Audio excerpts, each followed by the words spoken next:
kuambatana na Haji Manara aliyoyasema. Manara Tatim Abdul. Tuanze na wewe, penalty teka. Hebu chukue penalty hii kaiamue pale. Penalty ya kwanza. Penalty ya kwanza hiyo baba. Wewe ndio unaenda kuipiga hiyo baba. Ukimsikiliza Haji, nafikiri kwa Haji yeye inakuwa kwanza yuko sahihi kwenye muktadha wa kile ambacho amekibainisha kuhusu ambacho kimezungumzwa. Kiukweli kauli ambayo alitumia rais wa shirikisho haikuwa kauli ya kimpira, hata kama ulikuwa unajaribu kutaka kuelezea kitu sensitive, kwa sababu kilichofanya akazungumza vile Rais Karia ni kwamba aliulizwa. Then sasa katika kutoa majibu, hata kama kutakuwa kuna mwafaka wa kutoa majibu ya aina yoyote, nafikiri msingi wa majibu ambao unatoa inabidi pia uwe ni ule ambao labda una base zaidi. Kama ni jambo la kisheria, manake ulijibu kisheria, mfano kama ni jambo la kikanuni libaki kikanuni, na hata kama ni jibu ambalo linahitaji mtazamo binafsi, basi kuna maneno pia ya kutumia ambayo yanaweza kubaki katika muktadha wa kimpira. Kwa hiyo kwa hicho ambacho amekibainisha Haji kuhusu kauli ambazo zimetumika, ni kweli ni kauli za dharau kwa kweli, yani sio kauli ambazo kuna kauli bora zaidi ambazo zingeweza kutumika. Na pengine hata kama zingekuwa yani hata kama angekuwa amejibu kitu cha kikanuni kwa kutumia maoni, bado angeweza kutumia kauli ambazo ni za kimpira zaidi, tungekosoa zaidi kwenye jibu, lakini sio kwenye namna alivyojibu. Kwa hiyo nafikiri changamoto ambayo inakuja ni kwamba Rais Karia alijibu kitu cha kikanuni kwa mtazamo binafsi. Hilo ni kosa la kwanza. Kosa la pili ni namna alivyojibu, yani aina ya majibu ambayo aliyatumia kwenye kuwasilisha majibu yake hayakuwa majibu ambayo yalikuwa ni ya sawa sawa. Angeweza pengine kujibu katika namna ambayo ni ya kimpira, sisi tungekosoa tu kwamba kwa nini jambo la kikanuni linatolewa maoni, tungebaki hapo.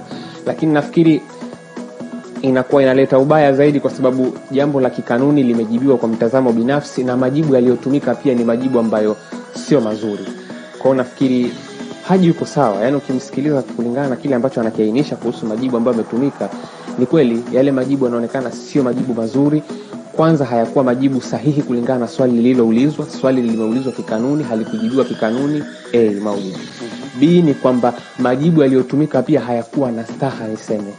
Yani kusema kwamba watu wanafanya vitu vya kimnaleta utoto, mkacheze sinema, manake nini? Yani kwa mfano ungeweza kutumia majibu tofauti, tungebaki na wewe kwenye kujibu swali la kikanuni nje ya kanuni zake, tungebaki hapo. Lakini watu wanapata hoja zingine kwa sababu kauli iliyotumika pia na rais haikuwa sahihi. Kwa hiyo Haji yuko sawa, yani Haji yuko sawa kwenye kusisitiza kwamba kilichozungumzwa hakikuwa sahihi. Na kiukweli mimi naamini viongozi pia wanaoongoza mpira wanapaswa kuwa makini sana na kauli wanazozitumia wakati mwingine, kwa sababu mpira ni kitu sensitive. Unajua mpira unagusa hisia za watu. Unajua unapozungumza baadhi ya vitu, kuna watu kilichotokea kiukweli tarehe 8 Maulid kimewakera sana. Sasa kwanza ulitarajia labda baada ya yeye kuja hadharani kama vile ilikuwa, labda mimi nilitarajia nisikie hata mtu anatoka hadharani kuja kuomba radhi kwa niaba ya bodi ya ligi kiukweli, na mpaka leo hakuna statement yoyote. Sijui kama wewe Maulid umeisikia kutoka kokote kiukweli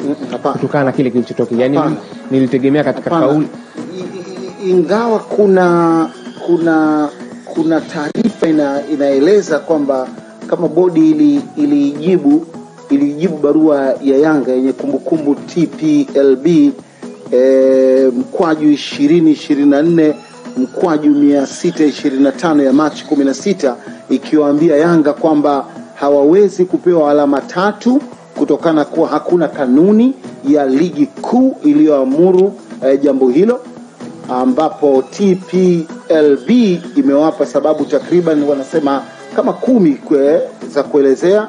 Moja, wanasema mchezo uliahirishwa na bodi majira ya saa 8 mchana, ambapo baada ya bodi kutangaza hivyo hapakuwa na afisa yote wa mchezo zaidi ya watu wa usalama. Unaelewa? Hakuna taratibu zozote za mchezo zilizofanyika uwanjani kwa mujibu wa kanuni 17, ikiwemo timu kukaguliwa, na ili timu ipewe alama hizo 3 ambazo Young Africans wanazitaka na mabao 3, ilipaswa ukaguzi ufanyike na maafisa wa mchezo. Lakini bodi pia ilishindwa kuruhusu mchezo uchezwe, sio kwa sababu Simba aligomea mechi, bali kupitia kamati ya saa 72 ikaamuru kupitia sababu mbalimbali kikanuni na kuahirisha mchezo huo baada ya kupokea pia ripoti mbalimbali kutoka kwa maafisa wa mchezo. Yanga wameambiwa kwamba hakuna kanuni inasema klabu mgeni anapaswa kuwataarifu wao kwamba wanakuja kufanya mazoezi. Hivyo swala la mawasiliano ni mwongozo tu wa bodi. Hivyo Simba haikuvunja kanuni kutowasiliana, bali ilivunja miongozo. Yanga wamejibiwa kuwa haitopata alama 3 kwa kuwa sababu za kuahirishwa mchezo zilikuwa ni za kiusalama, ambapo kulikuwa na tuhuma za rushwa, vitisho na kasoro za kiusalama. Hivyo ingekuwa ngumu kuruhusu mchezo uendelee, ambao ungeleta kasoro kabla, wakati na baada ya mchezo. Yanga wanalaumiwa na bodi kitendo cha kupeleka timu uwanjani wakati mechi ikiwa imeahirishwa kinyume na kanuni ya 47 kifungu cha 18 na inaonyesha kupingana na mamlaka. Kuhusu gharama za mchezo ambayo Yanga wameziingia, bodi inasema itazishughulikia kikanuni. Sasa si kanuni ipi kama mnafahamu ambayo inazungumza hivyo. Bodi imewatakia Yanga maandalizi mema ya mchezo ujao wa dabi, ambapo watawapangia rasmi tarehe. Hayo ndio yalikuwa majibu ya bodi. Ninasema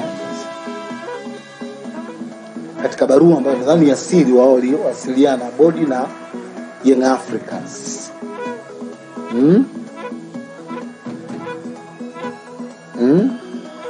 Sasa ukiangalia barua ile ya kwanza ambayo kama unayo Mwanaidi utanisaidia kuisoma, ile ya kuahirisha mechi ya bodi.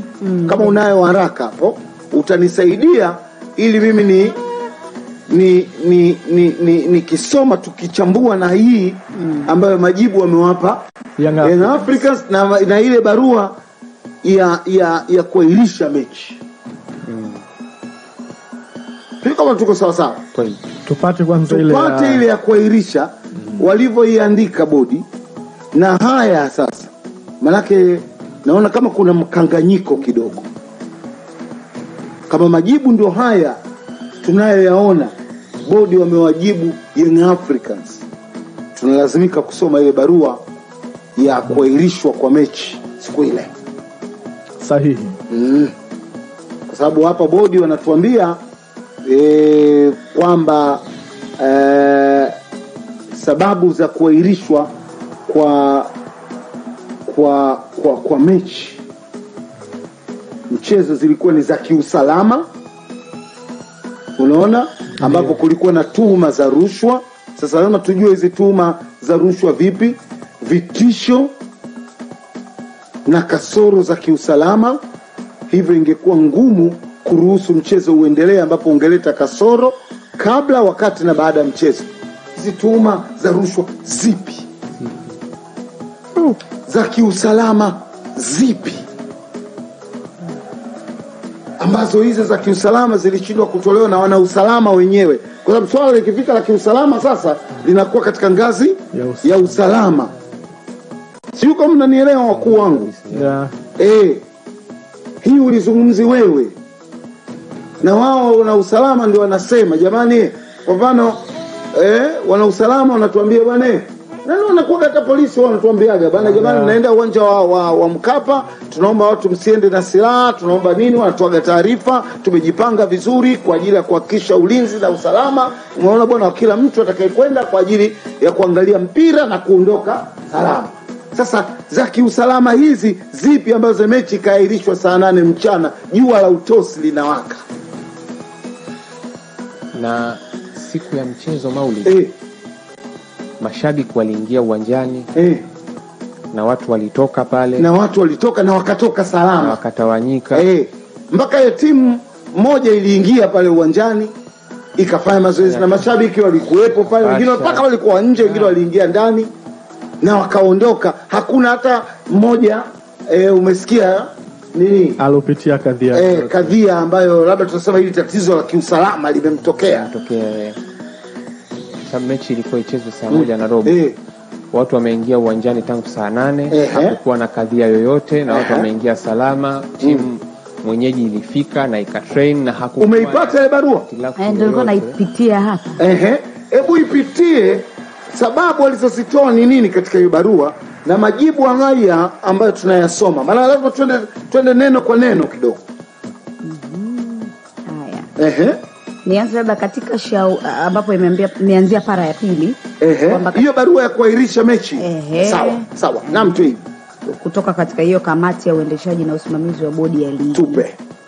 Sasa katika shauri hilo klabu ya Simba iliandikia barua bodi ya ligi kueleza tukio tajwa hapo juu, huku ikieleza nia ya kutoshiriki mchezo huo kwa sababu imezuiliwa kutumia haki yao ya kikanuni kama ilivyoainishwa kwenye kanuni. Ikatajwa kanuni hapo ya ligi kuhusu utaratibu wa mchezo. Lakini baada ya kupokea barua hiyo, bodi ya ligi iliwaagiza maofisa wake wa mchezo ambao walishuhudia tukio hilo, nadhani baada ya taarifa hiyo kutolewa ilitoka kwa hawa maafisa, kutuma taarifa ya tukio haraka ili hatua zinazostahili ziweze kuchukuliwa, ikiwemo kuitishwa kwa kikao cha dharura cha kamati ya uendeshaji na usimamizi wa ligi. Sasa baada ya kupitia taarifa mbalimbali zikiwemo za maofisa wa mchezo na vyanzo vingine, kamati ilibaini kuwa klabu ya Simba wakati ikielekea kutumia haki yake ambayo imeainishwa kwenye kanuni hiyo ambayo imetajwa, haikuwasiliana na ofisa yeyote wa mchezo, timu mwenyeji wala mamlaka ya uwanja kuhusu nia yao ya kufanya mazoezi katika uwanja huo ili maandalizi ya kanuni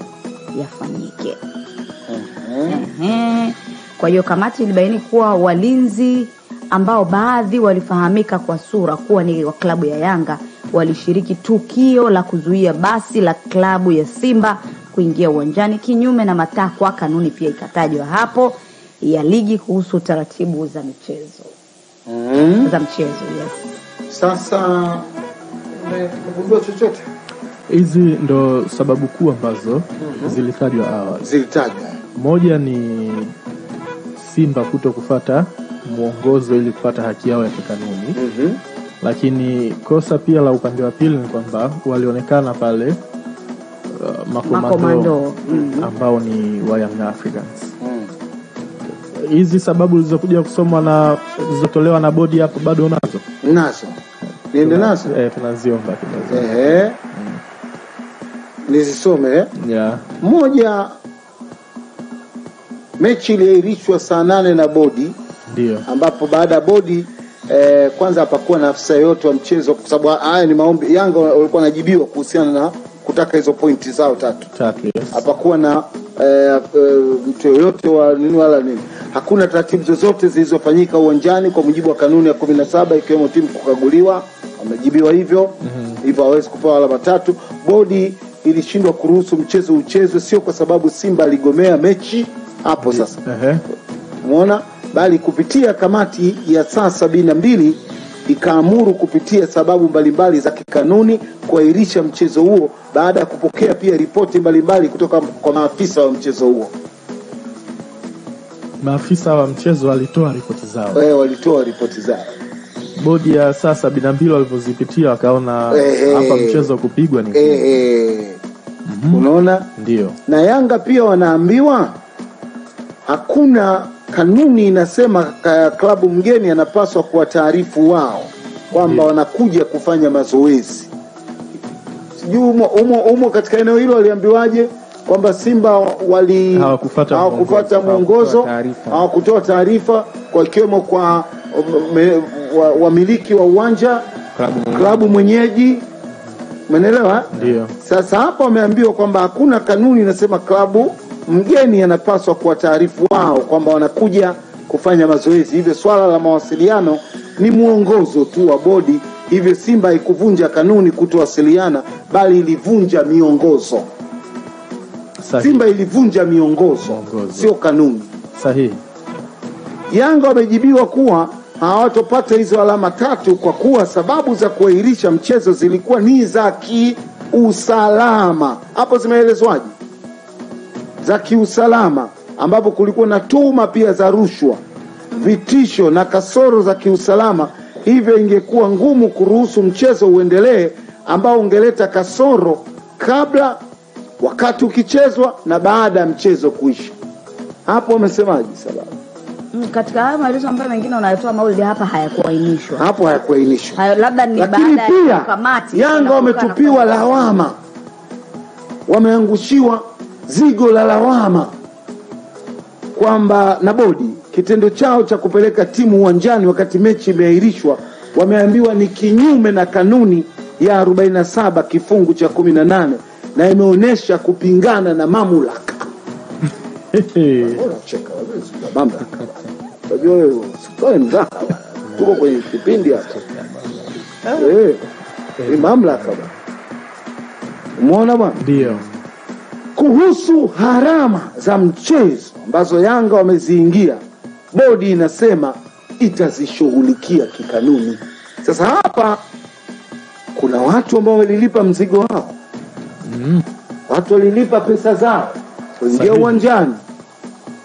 Hapa ndo kizungumkuti kilicho. Unaona bwana?